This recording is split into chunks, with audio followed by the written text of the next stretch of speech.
Bem-vindos a mais um vídeo no canal Deus no Coração.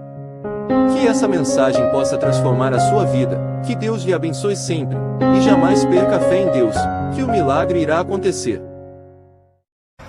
Eu tenho uma convicção de que na dor, quando a gente está sofrendo, até os inimigos da gente tendem a ficar solidários. A não ser que a pessoa tenha uma natureza muito difícil. Você já deve ter experimentado isso. Você não gostava muito de uma determinada pessoa. Quando você soube do sofrimento dela, num primeiro momento você pode até ter falado, que bom. Mas logo em seguida você foi visitado por um sentimento de compaixão, porque o sofrimento do outro nos mostra o nosso. Então, inevitavelmente, nós somos confrontados com a dor do outro, e esse confronto nos leva para dentro de nós e a gente começa a pensar que nós também somos vulneráveis tanto quanto eles. O sofrimento dos outros nos lembra que nós sofremos também. E quando nós pensamos que nós sofremos também, brota uma natural solidariedade com aquele que está sofrendo. Mas diferente do sofrimento, quando nós percebemos que o outro está muito feliz, nem sempre a gente consegue ficar solidário com a alegria alheia. É algo muito mesquinho em nós, né? É difícil até de reconhecer isso. Mas você prestar atenção em você e saber, a alegria do outro me incomoda. Eu até tolero um pouquinho, mas quando eu acho que está demais, eu já me sinto indisposto. Por que será? Eu penso que às vezes nós temos dificuldade de lidar com a alegria do outro, é porque a gente não tem sabido construir a nossa. Quando eu negligencio a oportunidade de construir as minhas alegrias, a minha realização, a minha satisfação, a alegria do outro vai ser sempre afrontosa. Quando você não tem um dia a dia comprometido com a construção de um bem-estar, de você ficar feliz com você, com as escolhas que você está fazendo, com tudo aquilo que você está permitindo ser a sua ambiência emocional, afetiva, quando você descuida, quando você não está comprometida com a qualidade de tudo isso, você tende a ficar infeliz. E estando infeliz, vai ter uma dificuldade enorme de compreender e acolher a felicidade dos outros. Portanto, não percamos a oportunidade de sermos bem esclarecidos em relação a isso. Se a alegria do outro está me incomodando, se a alegria do outro lhe incomoda, eu acho que nós precisamos nos fazer uma pergunta. Por quê? Será que é porque eu estou negligenciando a construção das minhas? Primeiramente, nós não somos puristas, nós não estamos aqui para fazer um discurso moralista, vamos primeiramente reconhecer a verdade. Sim, a vida alheia sempre vai nos interessar. É natural do humano essa curiosidade por saber como o outro vive, como o outro pensa, como o outro faz. É natural que você tenha uma curiosidade aguçada sobre as pessoas que você admira. A gente, quando vê uma série e gosta da atuação daquele ator, daquela atriz, quando a gente vê um filme, imediatamente a gente quer saber quem é essa pessoa. Aí você passa a seguir nas redes sociais. De alguma forma você quer saciar essa curiosidade. E ela, num primeiro momento, é saudável, é interesse pelo outro. Que bacana o trabalho dele, a gente valoriza, a gente quer ver mais coisas. Mas há um limiar estreito entre o saudável e o doentio, que é quando a vida do outro passa a nos interessar mais do que a nossa, que é quando nós começamos a construir uma rotina em que a vida do outro é mais pautada do que a nossa realidade. Aí acende-se a luz, ou deveria acender, né? Excesso de vida alheia pode ser sintomas de que nós não estejamos dispostos a olhar a nossa. Excesso de vida alheia pode ser um sintoma de que a vida dos outros esteja sendo bem mais interessante do que a nossa. Se não na realidade, mas pelo menos na ilusão. E a maneira mais eficaz de lutar contra tudo isso é qualificando a nossa vida, qualificar a sua vida. Seja você o seu ponto de partida e de chegada. Aí passa pelos outros? Passa. Interessa-se pelos outros? Interessa-se. Inclusive, o interesse deveria girar muito mais em torno do que de bom nós podemos fazer pelos outros. A vida do outro deveria nos interessar assim: o que eu posso passar para agregar? O que eu posso fazer para tornar a vida da pessoa melhor? Aí sim nós estamos no lugar certo. A curiosidade, que é normal, que faz parte de todos nós, com moderação, para que isso não nos ocupe muito mais do que deveria. Boa parte de nossas decepções advém da compreensão de que as pessoas deveriam agir conosco exatamente como agimos com elas.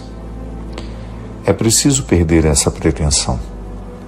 As pessoas são regidas por outros comandos, diferentes dos nossos. O segredo é continuar oferecendo o melhor de nós aos outros, mesmo que nem sempre seja recíproco. Eu sei que este é um lugar comum, você já deve ter pensado muito sobre isso, mas de vez em quando é bom a gente iluminar isso que nós tantas vezes é obscuro, apesar de nós sabermos que é assim. Porque nem sempre basta saber.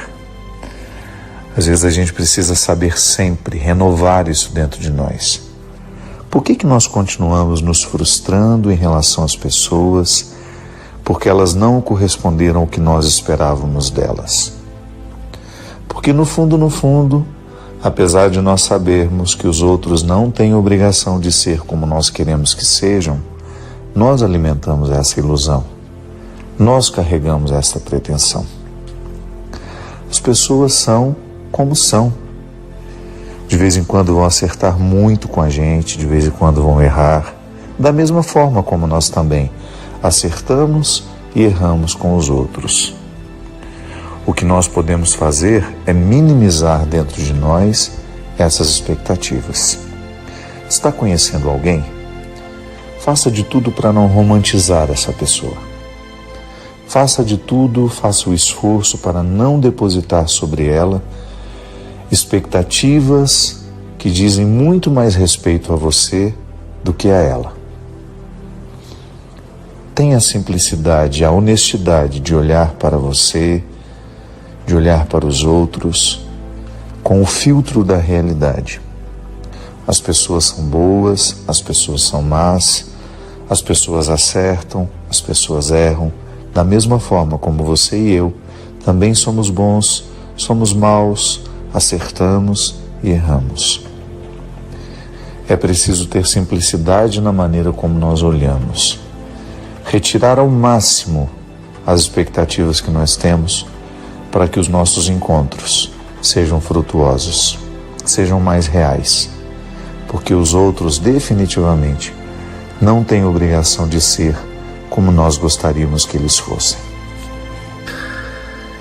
Esse é um mecanismo muito comum quando nós nos frustramos com uma pessoa, não porque ela nos ofereceu motivo para uma frustração, porque talvez ela não tenha correspondido à nossa expectativa. Por exemplo, você se apaixonou por uma pessoa, mas ela não se apaixonou por você.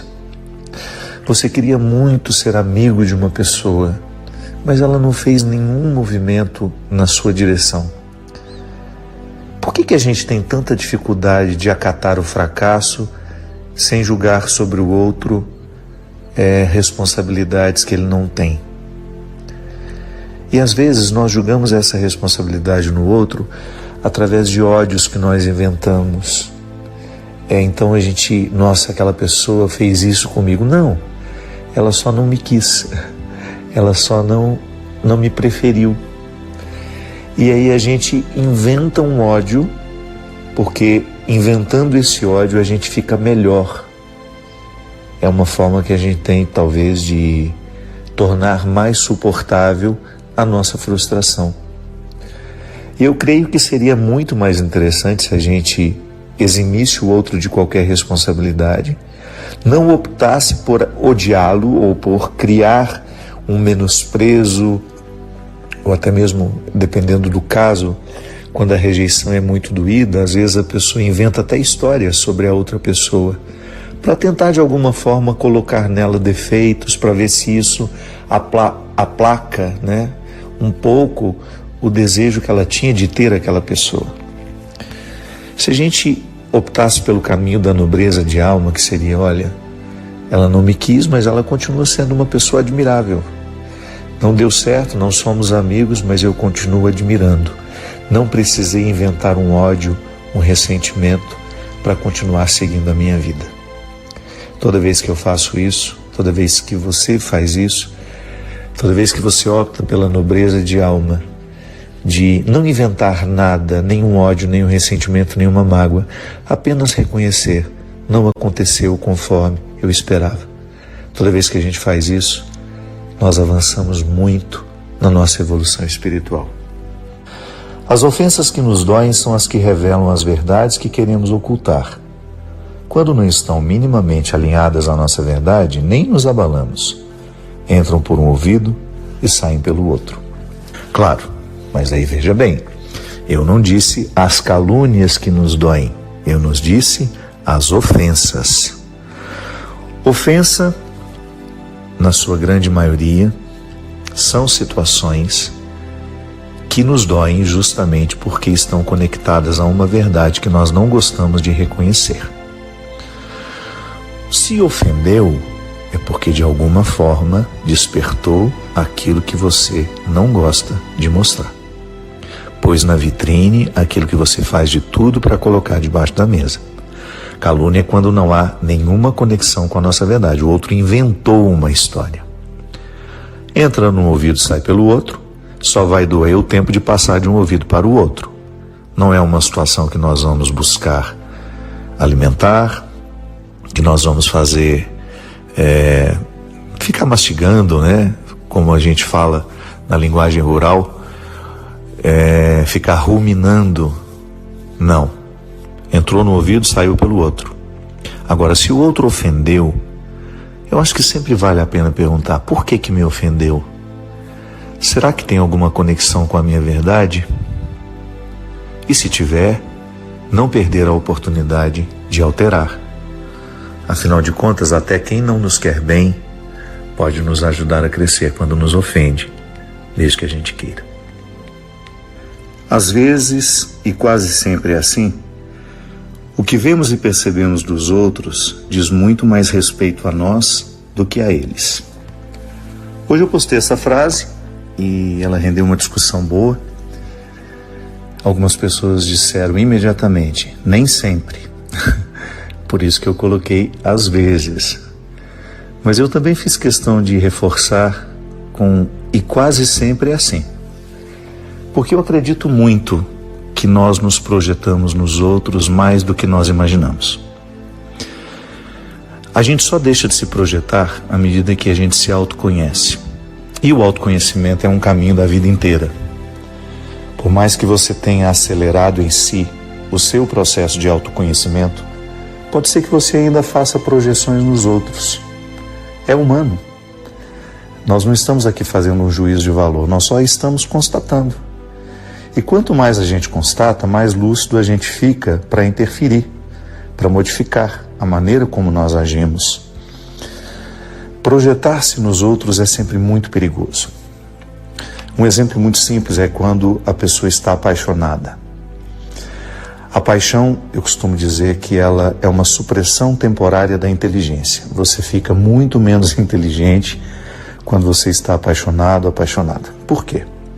A sua necessidade de encontrar no outro é tão grande, aquilo que você está esperando, é tão grande a sua necessidade de identificar no outro as virtudes que você está querendo, que você está precisando experimentar, que você acaba ficando cego para identificar que o outro nem sempre tem tudo aquilo.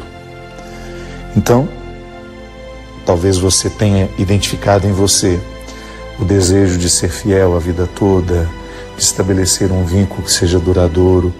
Então você vai naquela sede de ver no outro esse mesmo desejo, que às vezes não existe.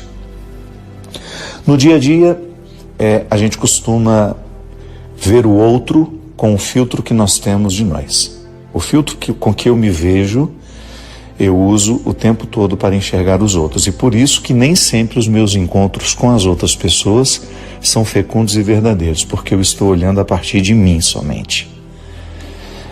O conhecimento, ele precisa de uma experiência de distanciamento, né? Eu tomo uma certa distância de mim para entender que o outro não é exatamente como eu estou pretendendo ver. Ele é mais. Eu preciso permitir que ele seja ele. E é por isso que eu digo que, eu disse nessa frase que às vezes e quase sempre, o que nós estamos enxergando nos outros é um pouco daquilo que a gente já enxergou na gente. E nem sempre nós somos capazes de criticar essa atitude. Eu tenho tentado, sabe, minha gente, de fazer comigo um exercício diário. Eu sei que às vezes, por ser maldoso, eu vejo maldade nos outros o tempo todo. Por ser incapaz de ser fiel, eu acredito que ninguém seja fiel. Por ser mentiroso, eu acho que todo mundo mente. E não é assim. Os outros são totalmente outros.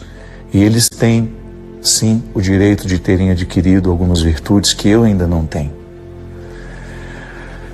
Nem todo mundo tem os mesmos defeitos que eu. Não é justo eu olhar para os outros e ficar projetando neles os defeitos que eu tenho. Eu acho que é tão mais honesto a gente olhar com liberdade e a gente permitir que o outro não seja apenas um resultado dos meus olhos.